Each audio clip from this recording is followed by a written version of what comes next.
This is Build It Baby, the show for big ideas, brave pivots, and bold next chapters. So let's do it.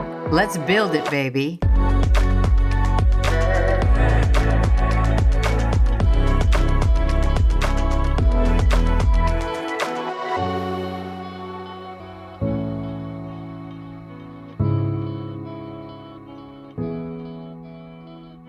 Hey there, Penelope Bent here, and I'm joined by my amazing producer, Morgan Clymer.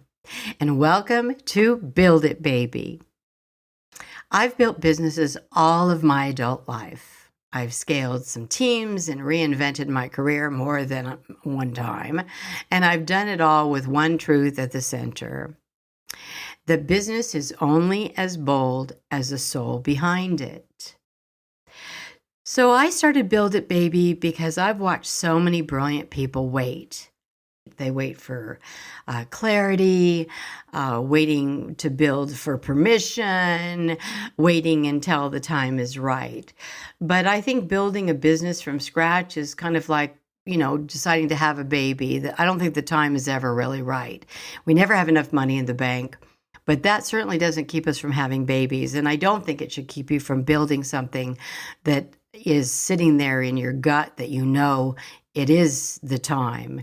I think people hesitate and people find the time is never right because we never learned how to trust ourselves.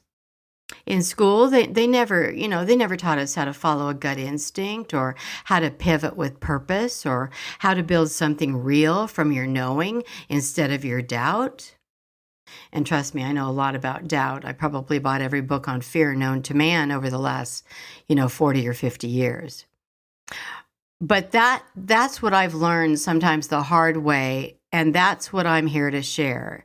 This podcast is part pep talk, part blueprint, and part soul work.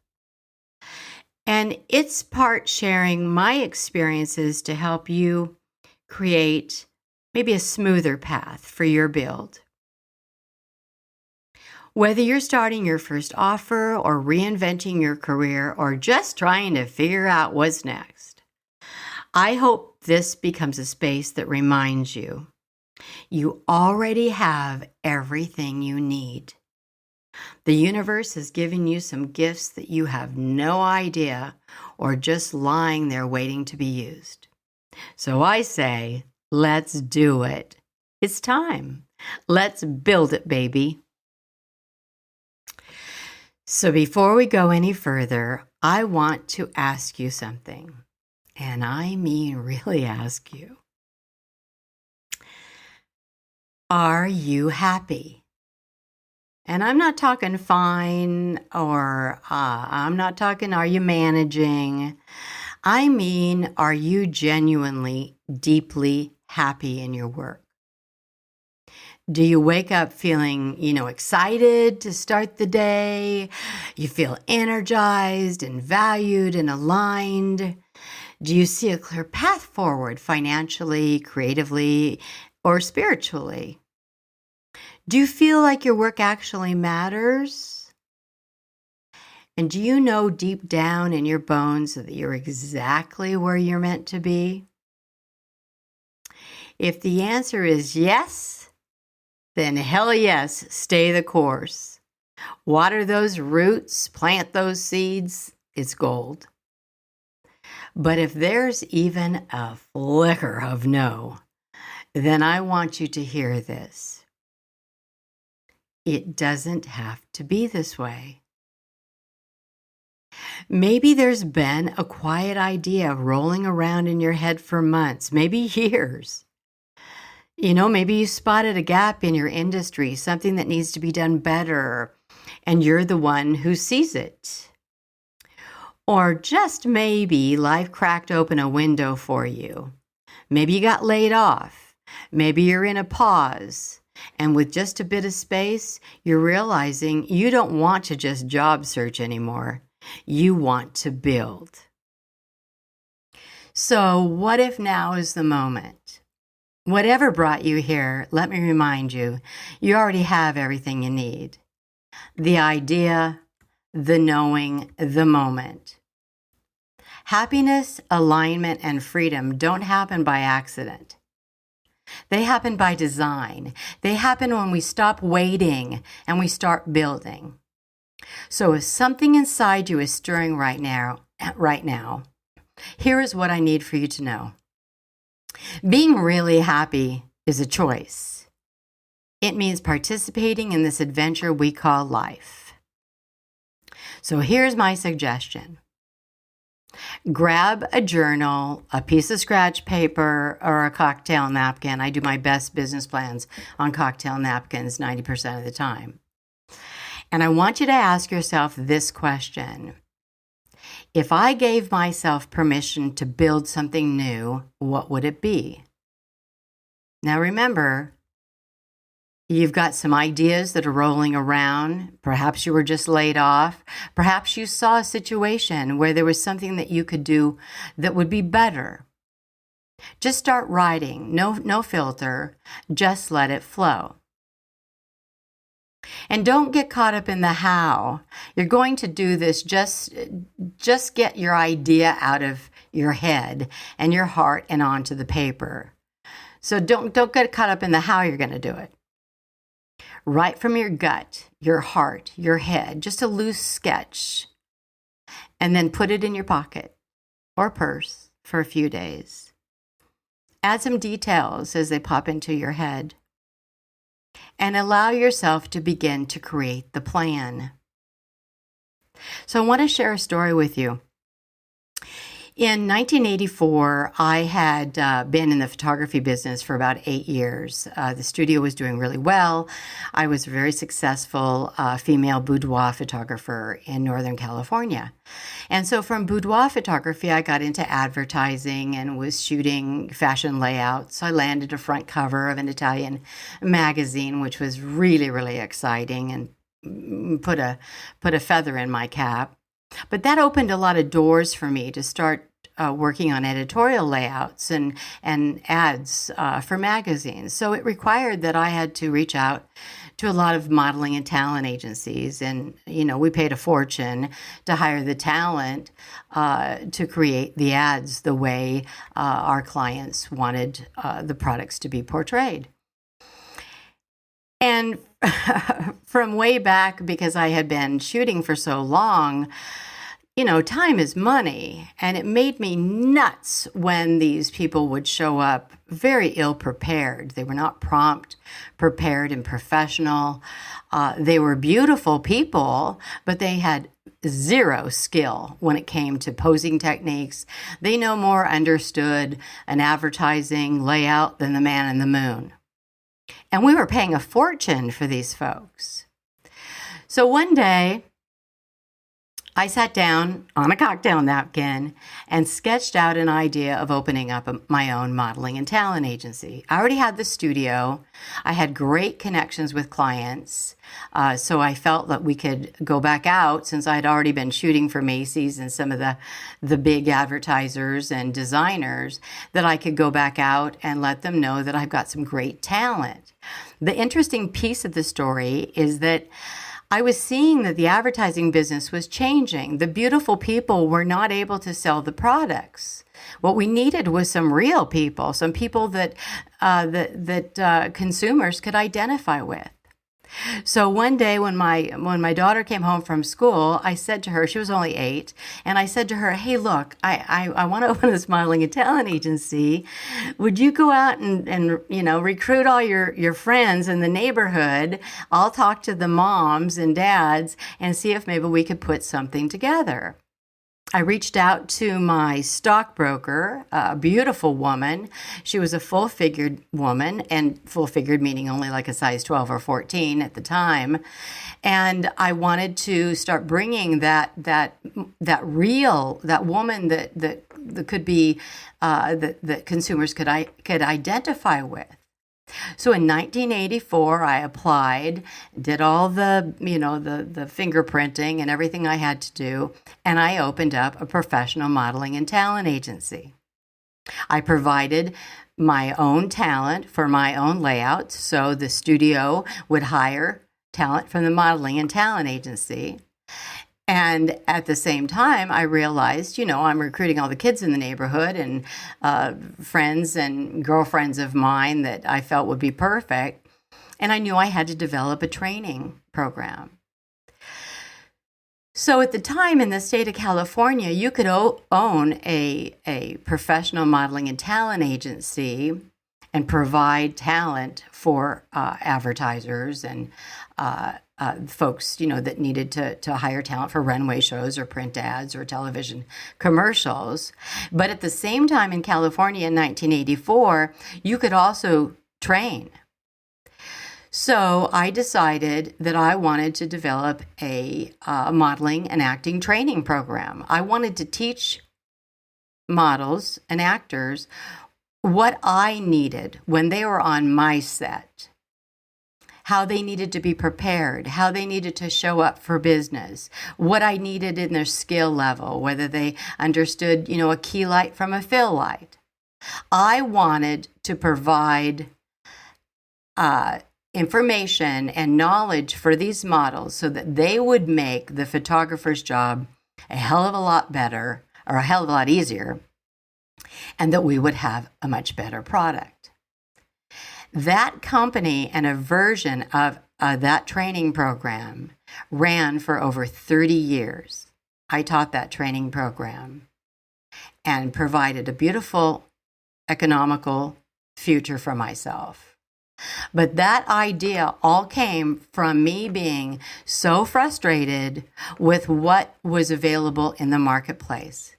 I felt to my bones that I could do a better job, that I could come up with people that I could train that would show up, that would be prompt, they were prepared, they were professional, they came in, they did the job, it was a wrap, and we were done, and we were on to the next layout. So if you see that something that's making you crazy, then maybe now is the time that you start sketching that idea on a piece of paper. So here's where I'm hoping that you'll start writing from your gut, just a loose sketch. Put it in your pocket for a few days. Add details as they pop into your head. Allow yourself to begin to create a plan. Every day, start to review and revise and grow your idea. Remember, you don't need to think about the how. Just build the idea out. One day, you'll wake up and you'll be able to see it. The next day, you'll feel it or smell it. And before long, you'll trust in the idea. So, if you're sitting there and there was any no to that jumping out of bed and you can't wait for your feet to hit the ground, then maybe it's time for you to build. Maybe now is your moment. Maybe the time is right now. It's the right place, and you're ready. So here's the part where I tell you exactly what I know. These are my knowings, the things I no longer question because they've shown themselves to me again and again. Not from a book, but from building, getting knocked down, getting back up, and doing this work in the real world. Okay, here are my knowings. Number 1, everyone has a build inside, an idea. It's just rolling around there in the back of your head, or maybe it's something that you noticed, but there's an idea. There's something that is inside your head that needs to be created. I firmly believe in that. Number 2, as humans, we're meant to expand, express, and experience. We were meant to create. That's part of our experience here in this universe, our life. And number 3, start thinking. Start creating. You don't need the how. You will always receive the support, the answer, or the funding just in the nick of time. The how will reveal itself. You just need to look for it, recognize it. And number 4, begin to see it. Begin to see the idea and the build start to take shape. Start to feel it. Start to feel the sound of what the office would be like, or what the new building that you want to lease will smell like. And then lastly, trust it. Know that you were meant to build this. The idea came from a deep place in your soul, and it will be a great offering to all of us. So your creation will have value and it will be needed. So those are my knowings. All right, let's dive into this week's listener question. Morgan, what do we got in the inbox? Okay, so Courtney from California has sent the following.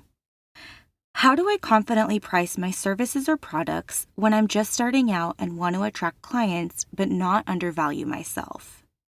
Great question. Just when you're starting out in business, I think one of the most confusing aspects of the question really is the understanding regarding value and the balance of that with experience. Lack of experience or excessive experience does not necessarily equal value. So when you're putting your pricing together for your products or services, I think the most important thing, the first thing that you should look at would be, who is your audience? I remember when I was just beginning and opening up the photography studio, and I was looking at, photographers, what they were doing, upscale studios in my area. And I made the decision that my client I was going after what they called in the day the carriage trade. And everyone could go to J.C. Penney's or Sears and have a family portrait made. But I wanted my work to have more of a specialty, more of a boutique photography studio, if you will. So my client was definitely more the Nordstrom, Neiman Marcus type client. That was who I saw as a client that would want my boudoir photography at the time. So I think when I was looking at my audience, that allowed me to then create the structure of my pricing for my services. And I remember early on, a fellow walked in the studio one day, rather aggressive, and said, your prices are the same as or close to our prices, and our studio has been open for 30 years. Well, that may be, but what I felt was that my work was different. It was very, very unique. One of the things that I really felt strongly about is the value. Your brand is the value button for your clients. And my brand had a lot of experiences. It had a lot of client experience. In other words, they were picked up in a limousine. They were brought in with the best champagne that was served. Their whole boudoir layout was an experience. And because I had created my product and service to have such a dramatic experience, that was what my brand was demonstrating. And in my mind, that equaled a larger amount of money for what I provided. So it's really difficult if you're going to compare what I was offering my clients to what was offering when they walked in, Sears, and walked up to the portrait studio and got the $29.95 portrait. My product was not in the same bin, if you will, as their product. Because I was new to in the photography business as a shooter of boudoir portraiture, did not mean that I needed to undervalue my pricing because of my years in business. I mean, because Sears had been in business, longer than I had. Did that really mean that I should, charge less for my services? The other thing that I think is really important is one of the pieces that always has been very important to me is creating the environment for my offering. So the beautiful environment, the immaculate professional offering. If you're creating a website today, it's well done. It's up to, it's up to snuff. It's got a great narrative. You don't have misspellings. Your grammar is in line, is appropriate, and your storefront is beautiful. It's the attention to detail is what, in my opinion, is what would equal the value of what I am offering. And then I think it's important to ask your gut when you look at all the parts and pieces that go into the cost of what you're doing, how elaborate this is. Does that feel fair with the price that you're offering? And then run your cost analysis. I found it really fascinating in the photography business. Years into it.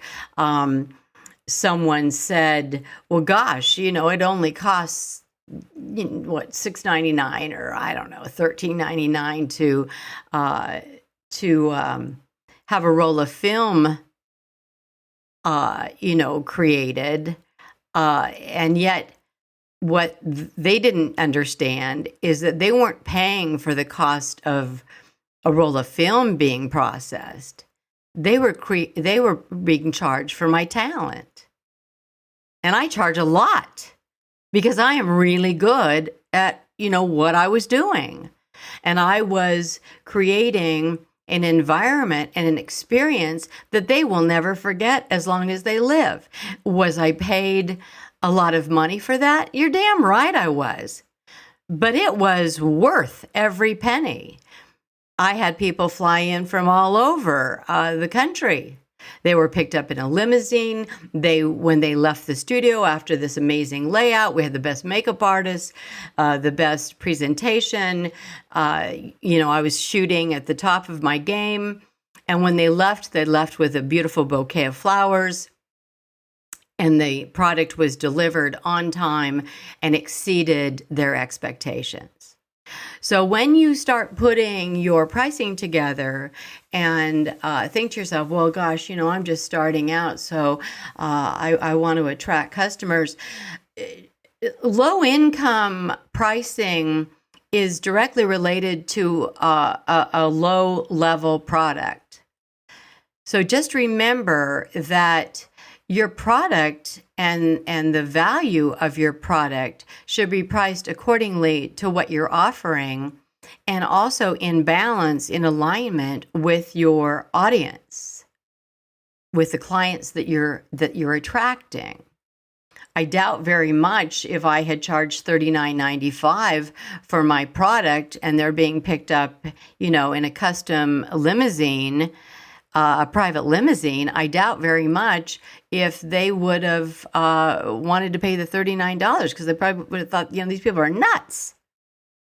So when it goes back to confidently pricing your services, just because you're starting out, I think you need to take that piece out of the equation and look at all the parts and pieces of how you are going to present your services. And one of the things I believe more than anything in the world is make your services stunning. Whether you're having a coaching company and when you have your first conversation with your client, you are giving more than you are receiving. You are really interested in what you're providing them. Your follow-up is beautiful, whether it's, sending a thank you, batch of fresh flowers or whatever the case is. So as you're building your business, it's your business to determine the value, and that's when you put all your parts and pieces together. And once you have all the details of how you want to present your product and service and all the extras that are going to be incorporated in that presentation, then put the number on the product.